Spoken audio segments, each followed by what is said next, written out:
You arrive at the pit, probably half an hour or 3/4 of an hour before you're due to ride, and get your dirty clobber on and up to the lamp house, draw your checks, your lamp, and have 5 or 6 minutes probably standing in the sunshine having a last fag of the smoke or talking about what's gone on the day before or anything like that.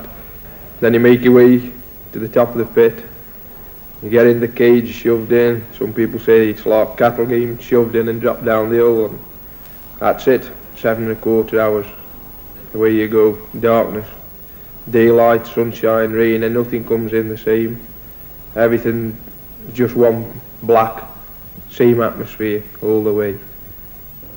Well, you're travelling down the shaft and your ears start popping and the wind's blowing up your overalls. Yeah, it's not a very nice experience at all going down the shaft. So, some of the, the speeds in mid-shaft are quite fast in some pits. Once you're down the pit, you're down there for 7 1/4 hours unless you have an accident or get taken ill. Yeah. Whereas a factory worker, if he gets fed up with his work and he decides to leave an hour early, he can do so. Yeah. One thing about the miner is when he gets down the pit, he's got nowhere to have his snapping. He has to sit down on the floor. He doesn't have any tea, just water. Got no canteen facilities, no lavatories, nothing.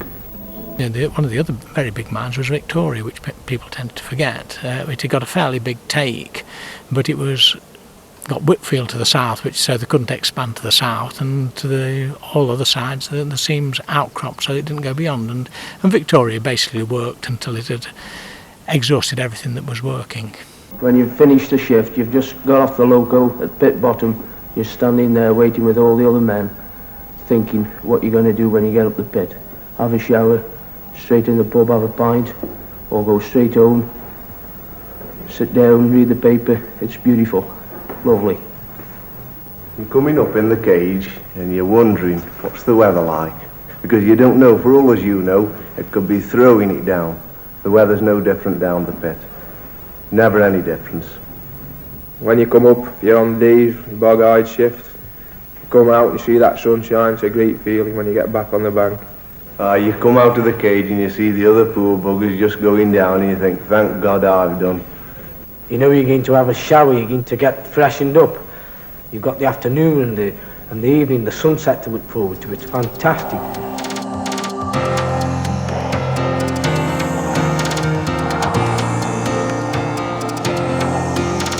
On the television and the radio, that it's all mechanisation. With the mechanisation we've got in mining today, the miner's task is still a hard one. He's got to work for his pittance, which is what it is for the type of work he does. Well, I think mining is one of the horriblest jobs there is out, but I'd never leave it.